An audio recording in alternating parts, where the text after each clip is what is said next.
चला आज welcome back. मागं आपला बीट संपलेला आहे, त्याच्या पुढचं कंटिन्यू करायला. मागं काय झालं तर बाबा, IUPAC नॉमेनक्लेचर, IUPACचं सगळं क्लिअर आहे, त्याच्यात काय डाऊट नाही. होप सो सगळ्या गोष्टी समजलेत. 70% सिलेबस आपण जवळपास चॅप्टर संपवल्यात जमाय, राहिला फक्त आता 30%चा विषय. त्याच्यात आता बेसिक गोष्टी आहेत त्या. एक आहे रिॲक्शन्स, म्हणजे आपलं कार्बन जर रिॲक्ट झाला तर काय होणार आहे कळते, वेगवेगळ्या रिॲक्शन्स बघायच्या त्या. तो बीट आपण आज घेणार आहे. दुसरा बीट आहे यूज, कमर्शियल यूज मध्ये आपल्याला दोघांचं शिकायचं आहे, इथेनॉल आणि इथेनॉइक ऍसिड. इथेनॉइक ऍसिड कशाला लागत असते, विनेगर बनवायला, आणि इथेनॉल तर तुम्हाला माहिती आहे अल्कोहोलसाठी. मग ह्या दोन गोष्टी आहेत. तो कमर्शियल यूजचं एक लेक्चर होईल, आणि लास्टला मग फक्त पॉलिमर्स, ते मॅक्रो आणि मॉलिक्युल्स कळते का, प्लास्टिक वगैरे त्या गोष्टी लास्टला. म्हणजे अजून एक 2 लेक्चर होतील, आणि एवढे हा क्लिअर होऊन जाईल. तर आजचं महत्त्वाचं लेक्चर आहे, कारण रिॲक्शन्स आणि प्रॅक्टिकल ओरिएंटेड एक्झाम्पल क्वेश्चन्स आपल्याला विचारले जाते. त्यामुळे आजचं लेक्चर महत्त्वाचं आहे. तर 1 बाय 1 रिॲक्शन्स बघायचे आपल्याला. स्टार्टिंग करूया. मग रिॲक्शन म्हणजे काय, कार्बन रिॲक्ट झाल्यावर काय होतं, क्लिअर आहे. आता 1 बाय 1 रिॲक्शन, टोटल 4 रिॲक्शन आहे. टोटल किती रिॲक्शन आहे तुम्हाला, 4 येत्या. पहिली कंबशन आहे, नंतर ऑक्सिडेशन, नंतर ऍडिशन, आणि लास्टची सबस्टिट्यूशन.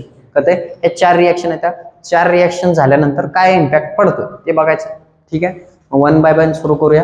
चला लेट स्टार्ट. फर्स्ट वन आहे आपली कंबशन. कंबशन रिॲक्शन, कंबशन म्हणजे नावातच आहे, कंबशन म्हणजे जाळणे.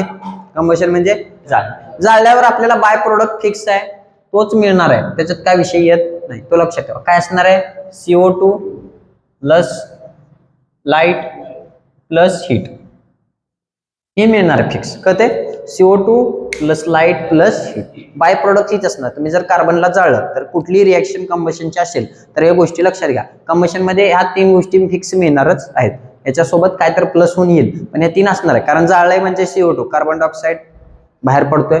पुढं लाईट, समजा आता तुम्ही काही बी जाळा, लाईट दिसते ना तुम्हाला, फ्लेम जाळलेली असू द्या, आणि हीट, त्यातनं हीट तुम्हाला येते. कळते, ह्या गोष्टी होणार आहेत त्या. मग रिॲक्शन्स कुठल्या कुठल्या येत्या ते तेवढं चेक करायचं आपल्याला, बाकी काय नाही. आणि रिॲक्शनची बॅलन्सिंग हे तुम्हाला येते, आधीच आपण केलेलं आहे, त्यात काय नवीन आहे का, त्याला जे जमतंय ह्याच्यात इथं काय विषय होत नाही, कारण ऑलमोस्ट डन आहे, चॅप्टर ऑलमोस्ट झालेला आहे. फक्त हे बेसिक गोष्टी आहेत ज्या आपण पहिल्या चॅप्टरच्या रिलेटेड करून ठेवलेल्या आहेत. त्यामुळे तर आपण बेसिक पहिल्या सुरुवातीला त्याचं सगळं घेतलेलं आहे. कळते का, बॅलन्सी वगैरे, रिॲक्शन कशी फॉर्म करायची, ह्या सगळ्या गोष्टी घेतल्या. एक्झाम्पल बघा. आता कंबशन म्हणजे मी म्हणल्याप्रमाणे कार्बनला काय करायचं आहे, जाळायचं आहे. Carbon has a 2 types main, आपण त्याचे ॲलोट्रॉप्स, कार्बनचे ॲलोट्रॉप्स किती आहेत, 2. कुठले कुठले आहेत, ग्राफाइट आणि डायमंड, बरोबर आहे. आणि तिसरा असतो फ्लोरन्स. तिसरा लक्षात ठेवा, कारण आपण नॉर्मल यूज मध्ये 2च बघतो, काय ग्राफाइट आणि डायमंड म्हणतो. त्याच्यासोबत अजून एक असतो, दॅट इज फ्लोरन्स. काय आहे, फ्लोरन्स. आता ऑक्सिजन, कधीही कंबशन रिॲक्शन करायचं म्हटल्यावर ऑक्सिजन हा लागणारच आहे. तर मी काय केले, कार्बनला कंबस केले, म्हणजे कार्बन प्लस CO2, कळते, oxygen O2.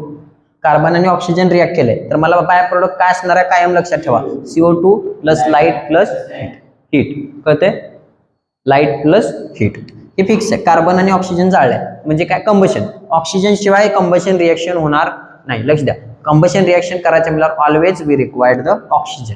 Without oxygen it can't be happen, होऊ शकत नाही. हे क्लिअर आहे, समजते का. आता मग पहिले आपल्याला हे कळालं कंबशन मध्ये. आता कंबशन मध्ये आपल्याला पहिलं बघायचं बायोगॅस. बायोगॅसचं कंबशन झालं तर बायोगॅस म्हणजे काय असणार आपल्याकडे, मिथेन. बायोगॅस म्हणून काय कन्सिडर करतो आपण, मिथेन. आता मिथेन घेतले, मिथेनचा फॉर्म्युला तर तुम्हाला माहित आहे, काय असणार आहे, CH4 कार्बन, मिथेन काय CH4. जाळायचं आहे म्हणजे काय लागणार आहे, ऑक्सिजन. ऑक्सिजन शिवाय तर जळणार नाही. मिळणार काय आहे हे तर क्लिअर आहे, CO2 मिळणारच आहे, प्लस लाईट मिळणारच आहे, प्लस हीट असणारच आहे. कळतंय, पण त्याच्यासोबत इथं आपल्याला काय मिळते, सबस्टिट्यूशनला वॉटर हे मिळत असते. काय मिळते, वॉटर मिळते, that is H2O.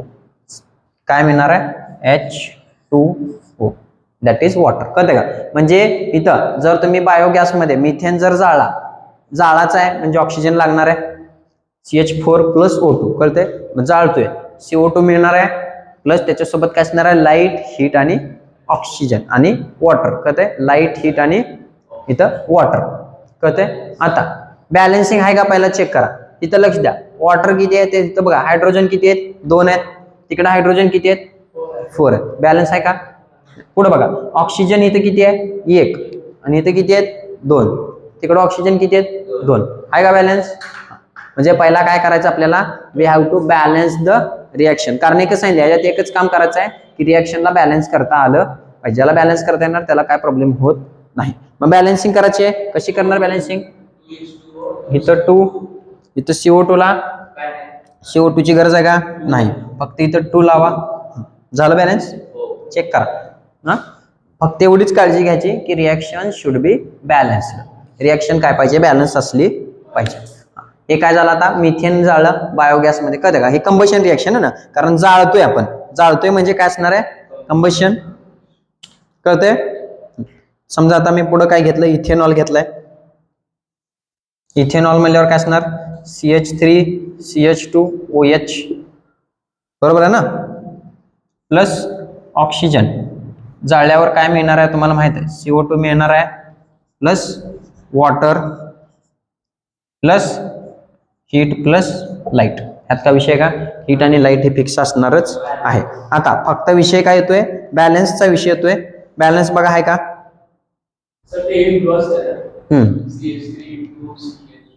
CH2 ethanol, इथ म्हणल्यावर 2 कार्बन, कळतंय का.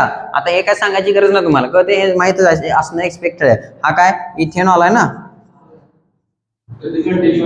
हा CH3 CH2OH, कळतंय का, दिस इज इथेनॉल.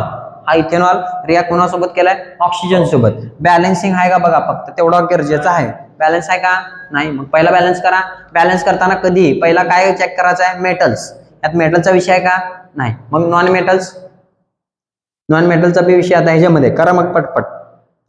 हायड्रोजन आणि काय पाहिजे आपल्याला, ऑक्सिजन. ऑक्सिजन पहिला चेक करा, आता इकडं इथं ऑक्सिजन किती दिसते रे, 2, इथे किती आहेत, 2 आणि इकडे 3 ऑक्सिजन आहेत, इकडं मात्र किती आहेत, एकच, किती आहेत, 2च आहेत ना, इकडं 2 आणि इथे 1 आहे ना, पण इकडं ऑक्सिजन आहे, इकडं आहेत का, बॅलन्सिंग आहे का ते. हा, आता वॉटर, वॉटर बघा, हायड्रोजन किती तिथं, 2, पण इकडे हायड्रोजन किती दिसते रे, किती आहेत, 6. मग काय करावं लागेल, बॅलन्सिंग, इकडे किती घ्यावं लागेल मग, 6 करायला, 3 दोन्ही 6, कुठे 6 होते, मग 6च होते, मग 6च की, हीट आहे ते, हा उघड आहे असं लिहा बाबा, हा काय आहे, हीट, हा 3 H2O आणि इथं काय येणार आहे, CO2 ला 2, इकडे बघा 3 आणि बाकी इकडे बघा, आता चेक करा, चेक करा. आता मेन काम एकच आहे काय, we have to balance the equation, balance होत आहे का, लक्ष द्या. इकडे हायड्रोजन चेक करा, 3 आणि 2 5 आणि 1 6, तिकडे बघा 3 दोन्ही 6, हे क्लिअर आहे. पुढं ऑक्सिजन बघा, ऑक्सिजन किती आहे तिथं बघा, कसे काय चुकते, हे किती झाले ऑक्सिजन, 3 आणि इथे किती आहेत, किती झाले 7, इथे किती आहेत, 3 आणि 2 6 आणि 1, झालं का, झाले का नाही, कन्फ्युजन आहे तुला, हा क्लिअर आहे. बॅलन्स म्हणजे फक्त सगळे चेक करायचे, तिथं 7 इकडे 7, त्याचा विषय नाही, टोटल ओव्हरऑल बॅलन्स आहे ना ते गरजेचं आहे, ओव्हरऑल बॅलन्स आहे का नाही ते चेक करा, क्लिअर आहे. हा समजते. आता हे काय सगळ्या कंबशनच्या येत्या, कंबशन म्हटल्यावर एक गोष्ट लक्षात ठेवा, ऑलवेज प्रेझेंट काय असणार आहे, ऑक्सिजन हा असणारच आहे, प्रत्येक रिएक्शन मध्ये चेक करा, ऑक्सिजन हा असणारच आहे. क्लिअर आहे, झाले का, हे लिहून घ्या, लिहून घ्या रिएक्शन सगळ्या.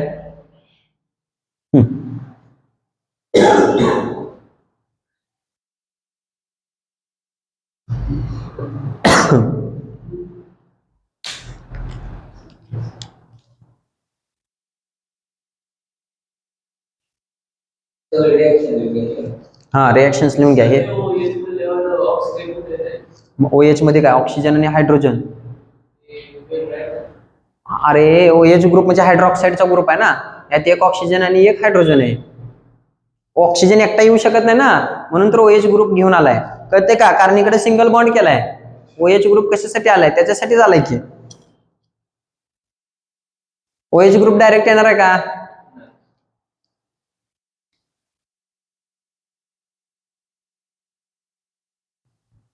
कारण इथं चेक करा, कार्बन देखील एकच होता CO2 मध्ये. कार्बन एकच होता. इथं कार्बन किती आहेत तुमच्याकडे? 2 आहेत ना. हे बी बॅलन्स आहे का? त्यासाठी तिथं 2 घेतल्यावर ते सगळंच बॅलन्स झालं ना. कळलंय? आता याच्यात तुम्हाला एक ऍक्टिव्हिटी इथे बघा, ऍक्टिव्हिटी बेस असते क्वेश्चन.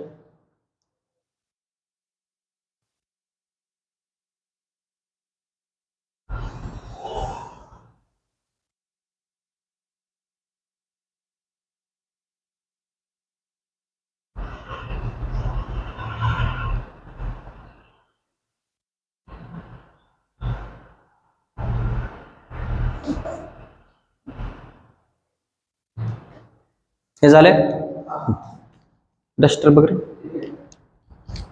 आता याच्यात ऍक्टिव्हिटी बेस्ड क्वेश्चन महत्वाचा बरं का, ह्याच्यापेक्षा महत्वाचा तो क्वेश्चन येतोय.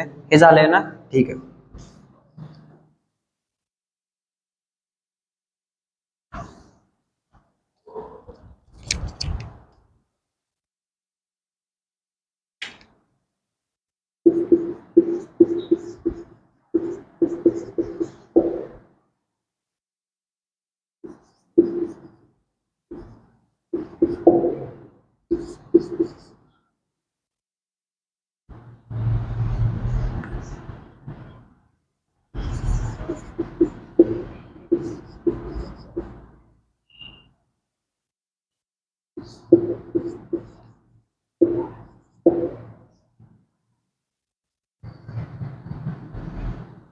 आणि ह्याच्यात एक महत्वाचं घेतलं त्याने नॅफ्थॅलिन घेतलाय.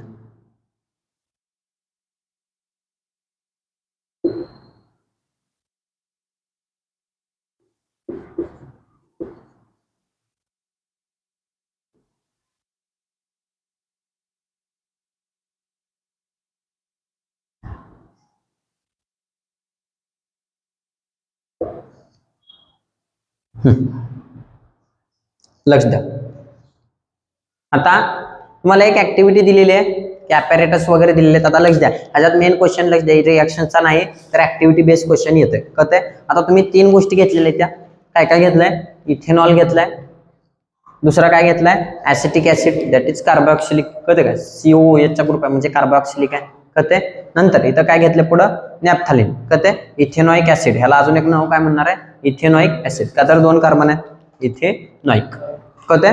आता आणि नॅफ्थॅलिनचे बॉल आहेत. आता हा नवीन आहे C10H8. कळते का? C10H8. आता हे 3 गोष्टी घेतल्या त्या आणि जाळल्यावर तुम्हाला काय विचारलं असते? व्हॉट इज द रिझल्ट किंवा कन्क्लुजन ऑफ प्रत्येक केसमध्ये कन्क्लुजन काय आहे? तर पहिली कंडिशन काय? इथेनॉल आहे. इथेनॉल जर बघितला तर सॅच्युरेटेड आहे. काय आहे? It is a saturated. Complete आहे ना, CH2OH कंप्लीट ग्रुप आहे. पुढं काय आहे का? नाही. जो सॅच्युरेटेड असतोय, मी काल बी तुम्हाला जस्ट सांगताना सांगितलं होतं, सॅच्युरेटेड असणार आहे तो काय होणार आहे? कंप्लीट जळणार. काय होणार आहे? सॅच्युरेटेड आहे तो कंप्लीट जळणार. Burn with blue flame. कसं जळणार आहे तो? Blue flame. कारण पूर्ण आहे ना, त्याला जर तुम्ही इथेनॉलला जर जाळलं ऑक्सिजनच्या कॉन्टॅक्ट मध्ये तर तो कसा जाणार आहे? सॅच्युरेटेड असल्यामुळे ब्ल्यू फ्लेम. का तर बघा, रिएक्शन पूर्ण कंप्लीट आहे, जेवढं पाहिजे तेवढे मॉलिक्युल्स कंप्लीट आहेत. तसंच ऍसिटिक ऍसिड घेतलं, याची बी बॅलन्सिंग आहे कारण COOH चा ग्रुप लागलाय. हा देखील काय आहे? सॅच्युरेटेडच आहे. आणि हा देखील कसा जळणार आहे? ब्ल्यू फ्लेम न जळणार. कारण का तर सॅच्युरेटेड आहे. बट इथं जर तुम्ही चेक केलं C10H8 नॅफ्थॅलिन सॅच्युरेटेड आहे का? नाही, अनसॅच्युरेटेड आहे. कसला आहे तो? अनसॅच्युरेटेड आहे. आणि अनसॅच्युरेटेड असल्यामुळे हा कसा जळतोय? येलो फ्लेम मध्ये. कसं जळतोय? Yellow flame. लक्ष द्या, ऍक्टिव्हिटी बेस साठी हा महत्वाचा विषय आहे. जर तुम्हाला असे रिएक्शन्स दिलेले कळते, हा फक्त काय होणार आहे? अनसॅच्युरेटेड असल्यामुळं येलो फ्लेम मध्ये जळतोय. वाटर हे सॅच्युरेटेड आहेत. सॅच्युरेटेड म्हणजे आपला गॅस वगैरे बघा, मिथेन गॅस CNG असेल तर तो काय ब्ल्यू फ्लेम मध्ये व्यवस्थित जळते. कारण का तर ते सॅच्युरेटेड असतात. पण तेच चुलीवर वगैरे तुम्ही जाळ लावलाय तिथं कुठली फ्लेम असते? शक्यतो तुम्ही बघा कधी बी येलो फ्लेम दिसते. का तर तिथं कम्प्लीट कंबशन होलेलं आहे का? नाही. आणि धूर बी निघतंय. कम्प्लीट कंबशन नसेल तर काय होणार आहे? स्मोक बाहेर येणार आहे आणि येलो फ्लेम असणार. कुठली फ्लेम असते? येलो फ्लेम, पिवळ्या कलरची फ्लेम येते. हे महत्वाचा क्वेश्चन ऍक्टिव्हिटीसाठी लिहून ठेवायचे. याच्यात क्वेश्चन आले तर ऍक्टिव्हिटी बेस येतात. लक्ष द्या, रिॲक्शनवर क्वेश्चन ऍक्टिव्हिटी बेसच येणार आहे, कारण थिअरॉटिकल कोण विचारत नाही, ऍक्टिव्हिटी मेन आहे याच्यात. लिहून घ्या. कळाले का? रिॲक्शन पण काय जाळल्यावर काय होते एवढाच विषय असतोय, पण महत्वाचा आहे.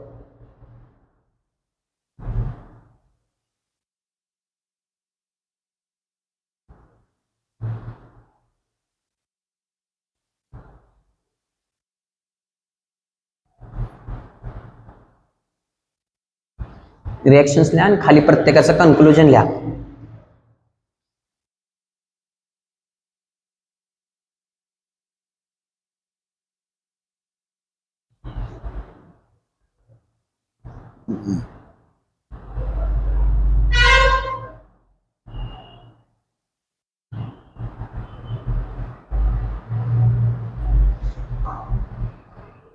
समजले का? कंबशन मध्ये लक्षात घ्या, always we required oxygen, oxygen लागणार आहे. एकेकाचं लिहा. इथेनॉल टाका, इथेनॉल, इथेनॉलचं कन्क्लुजन लिहा.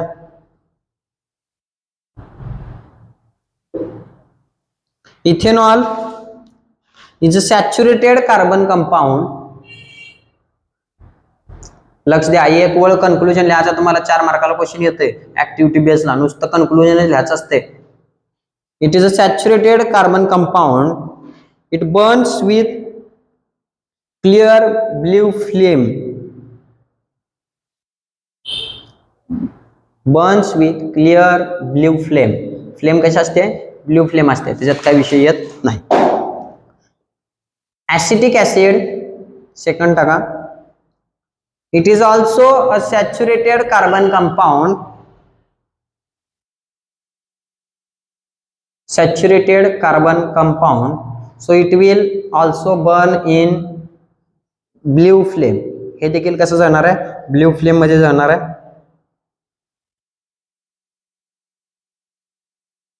Next, naphthalene. It is an unsaturated carbon compound. हा कसा आहे पण? अनसॅच्युरेटेड आहे. And it burns with yellow flame and releases black smoke. आणि ह्यानं काय करते? ब्लॅक स्मोक सोडते.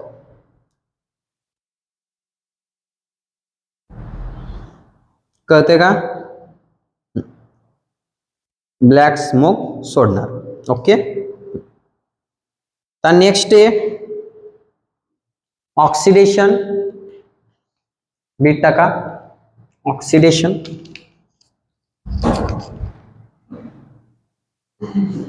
हे झालंय होप सो.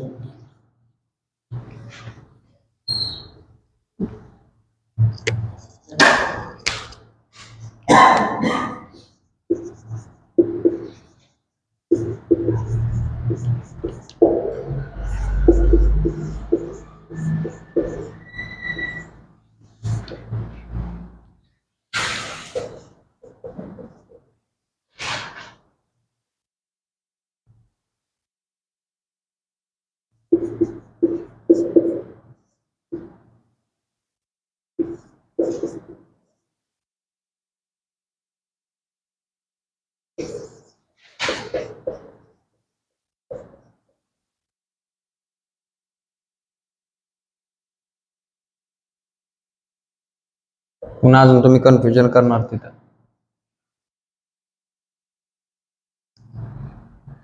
लक्ष द्या. ऑक्सिडेशन, ऑक्सिडेशन म्हणजे काय? Addition of oxygen. ऑक्सिजन काय झालेलं? रिएक्शन मध्ये ऍड झालं.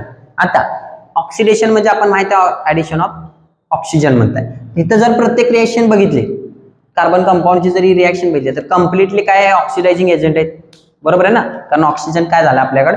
ऍड झालाय. म्हणजे ऑक्सिडेशन रिएक्शन आहे का? ऑक्सिडेशन आहे. पण आता आपल्याला इथं जे रिएक्शन बघायचे, ऑक्सिडेशन रिएक्शन इथल्या कंपॅरेटिव्हली बघायचे कार्बन कंपाऊंड मध्ये, ती कसली असणार आहे? स्पेसिफिकली आपण काय करतोय? एखादा कंपाऊंड ऍड केल्यामुळं त्याच्यामध्ये ऑक्सिजन ऍड होते. कळते का? नॅचरली हे कसं होतंय? नॅचरली हे काय नॅचरली, आता मी जाळतोय तर ऑक्सिजन आहे नॅचरल मिळते, पण एखाद्या केमिकल रिएक्शन मध्ये जाणून बुजून आपण जर ऑक्सिजन आणत असू, कळते का, जाणून बुजून जर ऑक्सिजन आणत असेल तर त्याला काय म्हणायचं, ऑक्सिडेशन रिएक्शन, कळते का. हे नॅचरल होणार ऑक्सिडेशन आहे. ह्याच्यामध्ये आपण काय केलं का, इंटरफिअर नेचर्सनं डायरेक्ट नॅचरली ऑक्सिजन प्रेझेंट आहे तो मिळतोय आणि त्याला रिएक्शन होते. पण तसं होते का, नाही. आपण काय करतो, जाणून बुजून काय केलेलं असते, एखादा कंपाऊंड ऍड केलेला आहे ज्याच्याकरून त्यामुळे काय होते, ऑक्सिजन ऍड झालेला असते, कळते का. तेव्हा त्या रिएक्शनला काय म्हटलं जाते, oxidation reaction. What is that, oxidation reaction. Clear आहे. हा हा, आता ऑक्सिडेशन मध्ये लिहा, केमिकल कंपाऊंड्स. आपल्याला मेन काय वापरायचं का, कंपाऊंड वापरून ऑक्सिडेशन करायचं, कळते. Chemical compounds can also used for source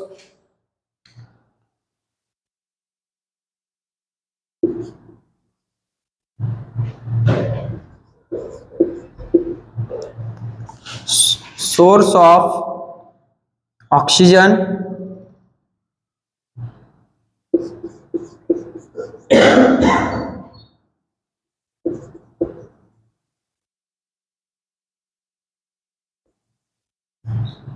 the substance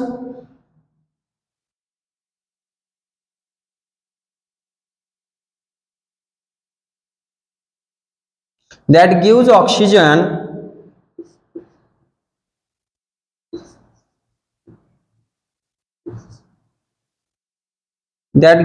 oxygen to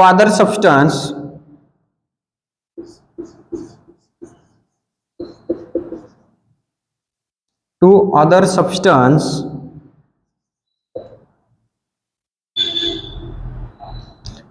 they are called oxidizing agents.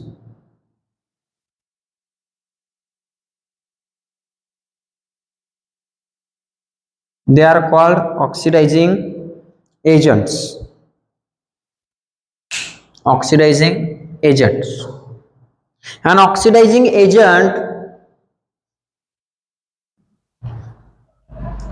affects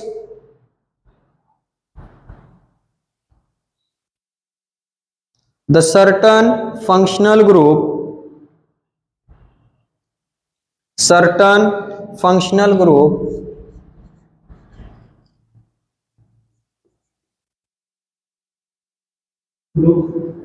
present in carbon compound.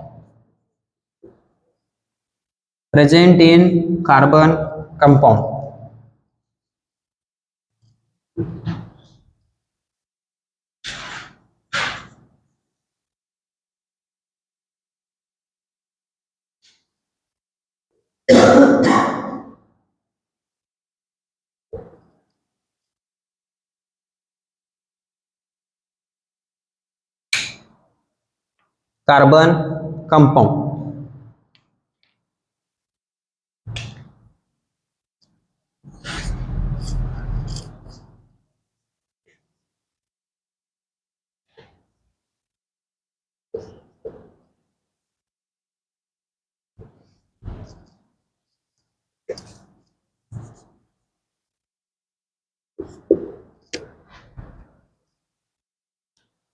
Carbon compound लिहिले. आता लक्ष द्या, ऑक्सिडेशन म्हणजे काय, लक्ष द्या. ऑक्सिडेशन म्हणजे हे झालं नॅचरल ऑक्सिडेशन, म्हणजे नॅचरल नेचरनं ऑक्सिजन येतोय तो होते. पण जर आपण जाणून बुजून एखाद्या रिएक्शन मध्ये ऑक्सिजन मिळवण्यासाठी एखादा कार्बन कंपाऊंड टाकताय आणि ऑक्सिजन त्याचं ऍड होते, तर त्याला काय म्हणायचं, ऑक्सिडेशन रिएक्शन. आता हे करण्यासाठी आपण दोन कंपाऊंड वापरत असतो. पहिला कोण आहे बघा, KMnO4. KMnO4 that is potassium permanganate रिएक्शन्सला लक्ष द्या. That is a catalyst. काय आहे तो, कॅटलिस्ट. डायरेक्ट रिएक्शन मध्ये इन्व्हॉल्व आहे का, नाही, बाहेरनं फक्त सपोर्ट करते. पोटॅशियम परमॅग्नेट किंवा दुसरे काय, K2Cr2O7 that is potassium dichromate. कळते, पोटॅशियम डायक्रोमेट K2Cr2O7. हा डायक्रोमेट आहे. आता त्याच्यामुळे काय होते, फंक्शनल ग्रुप चेंज होते. फंक्शनल ग्रुप काय होते, टोटली चेंज होते due to affects of this compound. आता चेक करा, इथं काय होतं, इथेनॉल CH3CH2OH, बरोबर आहे. ह्याच्यासोबत मी काय केलं आता बाहेरून सबस्टिट्यूट काय केलं इथं KmNO4 that is potassium potassium per magnet याची रिएक्शन केली आहे. आता हे रिॲक्ट झाल्यामुळे काय करते याचा ऑक्सिजन याला देते काय होते याचा ऑक्सिजन याला देते. मग हा होता इथेनॉल काय होता इथेनॉल पण बनला काय इथेनॉइक ऍसिड काय बनला ethanoic acid that is CH4COH कळते का आणि वरती हा 4 येणार आहे का इथं 3 असलं पाहिजे CH3 कारण एक ऑलरेडी शेअरिंग कळते CH3COOH कळते. मग हा का बनला तुमचा ethanoic acid functional group change झाला ना due to this functional group आपला टोटली चेंज झाला. क्लिअर आहे that is the oxidation reaction कळते. सोपा आहे काही अवघड नाही कळते का समजून घ्या फक्त. ऑक्सिजन येणार आहे पण कसा येणार आहे due to certain compound natural येणारा नाही कळते का कंपाऊंड मुळे येणारा दॅट इज ऑक्सिडेशन रिएक्शन कळते. मग कंपाऊंड म्हणून कोण कोण वापरतो पोटॅशियम पर मॅग्नेट आणि पोटॅशियम डायक्रोमेट लक्षात ठेवा हे रिएक्शन महत्वाचे आहे. त्या अजून एकदा सांगतोय पर मॅग्नेट म्हणले काय असणार KmNO4 आणि डायक्रोमेट म्हणल्यावर K2Cr2O7 these are like a catalyst काय ते कॅटलिस्ट सारखे कॅटलिस्ट सारखे रिएक्शनच्या बाहेरून आत येते कळते समजते का अवघड आहे का सिंपल आहे कारण हे अजून मी सांगतो हे आधी झालेलं आहे सगळं कळते फक्त आता रिएक्शन झाल्यावर काय होते एवढाच विषय आहे तेवढा आला तर एक्सपेक्टेड आहे बाकी गोष्टी कळून जाते. क्लिअर आहे. नेक्स्ट रिएक्शन आहे ऍडिशन रिएक्शन. आता तुम्हाला इथं क्लिअर होईल हे झाले का ना स्क्रीनशॉट घ्या.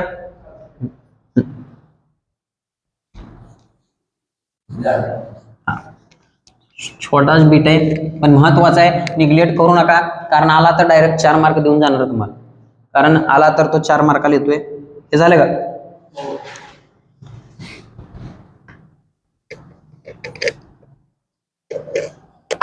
नेक्स्ट टाका ऍडिशन रिएक्शन.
लक्षात ऍडिशन रिएक्शन म्हणजे नावातच आहे ऍडिशन म्हणजे काय ऍड होऊन येणार काय होणार आहे ऍड होणार पण ही रिएक्शन जनरली कुठे होते अनसॅच्युरेटेड कंपाऊंड्सला होते कुठले होते अनसॅच्युरेटेड कंपाऊंड सोबत रिएक्शन होते कशासाठी त्यांना काय व्हायचं आहे सॅच्युरेटेड व्हायचं unsaturated gets undergoes this reaction to gets saturated होण्यासाठी अनसॅच्युरेटेड याच्या सोबत रिॲक्ट करते. दॅट इज बघा ए काय तर ग्रुप आहे बी ग्रुप आहे दोन्ही कंबाईन होऊन काहीतरी सी मिळते आपल्याला वेगळाच मिळतोय पण हे जो सी मिळालेला असतो तो ऑलवेज काय असतोय सॅच्युरेटेड असतो काय असतोय सॅच्युरेटेड. चेक करा हा इथं बघा कार्बन डबल बॉन्ड मध्ये डबल बॉन्ड आहे म्हणजे हा अनसॅच्युरेटेड आहे कारण डबल बॉन्ड किंवा ट्रिपल बॉन्ड असला की आपल्याला माहित आहे तो काय असतोय अनसॅच्युरेटेड. आता हा रिॲक्ट झाला इथं काय दिले आयोडीन कळते का आयोडाइड आहे आय. आता इथं काय होणार आहे हे रिॲक्शन होणार आहे रिॲक्शन होऊन काय होणार आहे याचं डबल बॉन्ड कन्वर्ट होणार आहे सिंगल बॉन्ड मध्ये आणि इथला एक आयोडीन इथे येणार आहे आणि इथला आयोडीन इथे येणार कळते म्हणजे रिॲक्शन झाली ऍडिशन झाली काय झाले ऍडिशन रिॲक्शन कळते ऍड झाले ना दोन्ही एकमेकात ऍड झालेत आणि आता इथं प्रोडक्ट मिळालाय तो सॅच्युरेटेड आहे. हे वरती 3 कार्बन आहेत आणि एक आयोडीन आला 4 कंबाईन झाला इकडे बी बघा वरती 3 ऑलरेडी आहेत आणि एक मिळाला 4 कळते का that is a saturated reaction कळते? आता ह्याचं एक्झाम्पल कुठलं आहे? परवा दिवशी तुम्ही म्हणल्याप्रमाणे तुम्ही क्वेश्चनला विचारलं होतं ना, अनसॅच्युरेटेड आणि सॅच्युरेटेड साठी याचं बेस्ट एक्झाम्पल काय? वनस्पती घी आणि ऑइल. कळते का? Addition reaction. कारण ऑइल आहे, जर आपलं व्हेजिटेबल ऑइल आहे, ऑइल जर तुम्ही जाळलं, कळते? ऑइल जर असेल तर तो काय? अनसॅच्युरेटेड कंपाऊंड आहे. कसला आहे? अनसॅच्युरेटेड आहे. आणि त्याच्यासोबत जर तुम्ही हायड्रोजन मिक्स केला, दॅट इज ऍडिशन रिएक्शन. ते दोन्ही ऍडिशन रिएक्शन झाले तर आपल्याला पुढे आउटपुटला काय मिळते? वनस्पती घी मिळते. That is saturated. तो काय असणार आपल्याकडे? Saturated compound. वनस्पती घी मिळालं तर तो काय असणार आहे? Saturated compound. कळतंय? हा बटर बी म्हणू शकतो. हा वनस्पती खायचं काय? हा अनसॅच्युरेटेड कंपाऊंड. खाली महत्वाचा पॉइंट आहे का हे कळाल ना? ऍडिशन रिएक्शन कळली का? अनसॅच्युरेटेड असते म्हणजे डबल बॉन्ड तुटणार आणि सिंगल बॉन्ड मध्ये कन्वर्ट होणार. That is saturated. Unsaturated compounds undergoes addition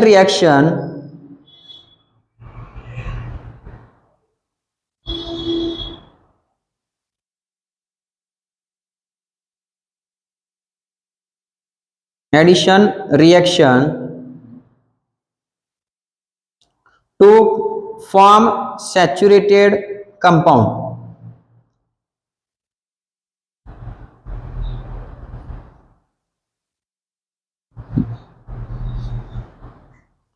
वनस्पती घी खाली लिहा. Vanaspati ghee is a saturated compound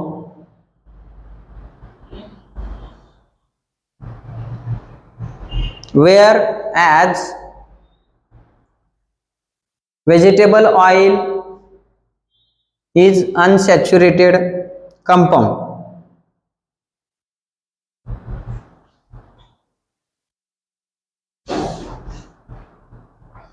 In this reaction म्हणजे काय होते बघा, लक्ष द्या. वनस्पती व्हेजिटेबल ऑइल आहे ते काय होते? ऑक्सिजन सोबत हायड्रोजन सोबत रिॲक्ट होते आणि काय फॉर्म करते? सॅच्युरेटेड. दॅट इज वनस्पती घी बनवते. वनस्पती घी बनवते. In this reaction unsaturated compound undergoes with addition of hydrogen undergoes. लिहून घ्या नीट, लिहिल्याशिवाय कळणार नाही, प्रॅक्टिस शिवाय काही येणार नाही. undergoes the reaction with hydrogen to form a saturated compound. म्हणजे ज्यात काय होते? हायड्रोजन सोबत रिॲक्ट होऊन त्यांना काय करते? सॅच्युरेटेड कंपाऊंड मिळते. काय मिळते? सॅच्युरेटेड मिळते. आणि लय महत्वाचं तर स्टार करून नीट लिहा. This reaction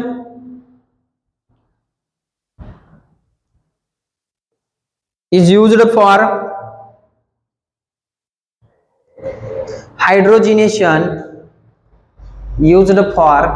हायड्रोजिनेशन of vegetable oil. Vegetable ऑइलचं काय करायचं आहे? हायड्रोजिनेशन करायचं आहे आणि ज्याच्यातून त्यांना काय होते? सॅच्युरेटेड वनस्पती घी बनते. कळते? In presence of nickel catalyst. In presence of nickel catalyst काय तयार होते? Nickel catalyst. ठीक आहे. नेक्स्ट बीट टाका, सबस्टिट्यूशन रिएक्शन. हे झालं का?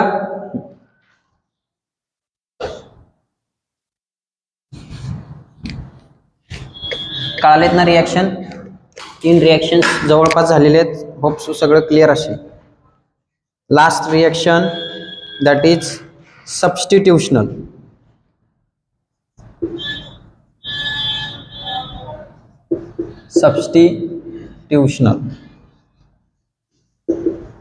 सबस्टिट्यूशन. आता लक्ष द्या. Substitution reaction. सबस्टिट्यूशन म्हणजे काय? लक्ष द्या. सबस्टिट्यूट करतात. काय करतात? एकमेकाला सबस्टिट्यूट. आता हे कोण करते? जसं आपण आता बघितलं की ऍडिशन रिएक्शन कोण करत होतं? अनसॅच्युरेटेड. ऍडिशन रिएक्शन कोण करत होतं? अनसॅच्युरेटेड. तसंच substitution reaction is done by saturated compound. कोण करते? हे सॅच्युरेटेड करते. सगळे सॅच्युरेटेड कंपाऊंड्स काय असतात, सबस्टिट्यूशन रिएक्शन मध्ये येतात. का तर लक्ष द्या, सॅच्युरेटेड आहेत म्हणजे कंप्लीट आहेत, त्यांच्याकडे जो बॉन्ड आहे कार्बनचा बॉन्ड आहे, लक्ष द्या, जो कार्बनचा बॉन्ड आहे तो व्हेरी स्ट्रॉंग बॉन्ड असते, अट्रॅक्शन असते, कळते का, रिलीज होत नाही. पण ज्या वेळेला तुम्ही याला सनलाईटच्या वगैरे कॉन्टॅक्ट मध्ये आणताय, कळते का, सनलाईटच्या कॉन्टॅक्ट मध्ये आणताय तेव्हा मात्र हा रॅपिडली रिॲक्ट करते. काय होते, फास्ट रिॲक्ट करते, कळते.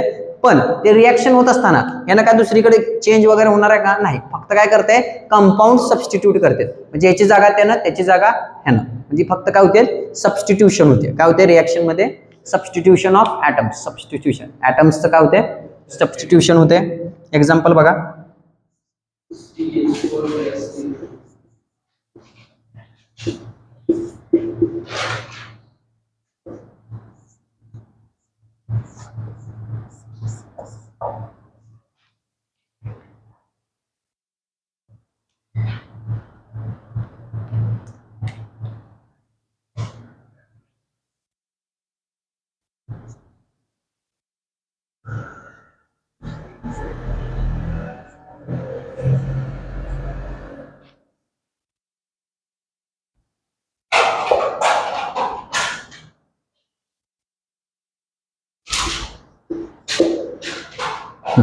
लक्ष द्या. आता यांच्या दोघांमध्ये जर तुम्ही रिॲक्शन बघितली तरी कुठली रिॲक्शन आहे, सबस्टिट्यूशन रिॲक्शन. कुठली रिॲक्शन आहे, सबस्टिट्यूशन. बघा सबस्टिट्यूशन आहे का, चेक करा. आता बघा हे CH4 म्हणजे मिथेन आहे आणि इथं काय घेतले, क्लोरीन आहे, बरोबर आहे. आता इथं काय होते, फक्त इथला क्लोरीन इथं जाणार आहे, ज्याचीच फंक्शनल ग्रुप आपण बघितलं होतं, इथला क्लोरीन इथे येते आणि इथला हायड्रोजन काय होते, इकडे जाते. दॅट इज हा हायड्रोजन इकडे गेला तर HCl बनते, हायड्रोक्लोरिक ऍसिड, आणि इथला क्लोरीन इथं आल्यामुळे हा काय बनणार आहे, क्लोरोमिथेन. काय बनणार आहे, क्लोरोमिथेन. कारण का, फंक्शनल ग्रुप चेंज झाला ना, क्लोरोमिथेन होणार. कळते का, आपण डायक्लोरो ट्रायक्लोरो बघितलं होते ना, जर 2 क्लोरीन आले तर डायक्लोरो, 3 आले तर ट्रायक्लोरो, 4 आले तर टेट्राक्लोरो. कळते का, तो आधी बघितलेले. पण इथं काय आले रे, सबस्टिट्यूट आले, नावातच सबस्टिट्यूशन, म्हणजे याची जागा ह्याने घेतली, याची जागा ह्याने घेतली. चेक करा, इथला क्लोरीन इकडे आलाय आणि इथला हायड्रोजन इकडे गेला, कळते, दॅट इज सबस्टिट्यूट झाले. बोथ आर द सबस्टिट्यूट, फक्त सबस्टिट्यूट, आदला बदली केली. काय केली, आदला बदली केली, जागा चेंज केली, एवढाच विषय, बाकी काय का. This reaction is known as the substitutional reaction. काय म्हटलं जातं याला, सबस्टिट्यूशनल रिएक्शन. ड्रॉ करा.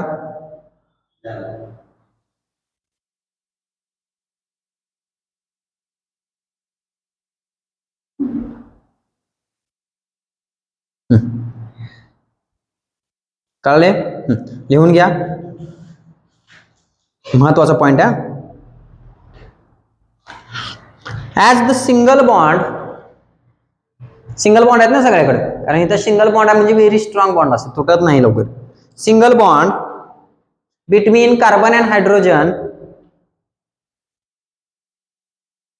and carbon and carbon is very strong bond as they are saturated hydrocarbons.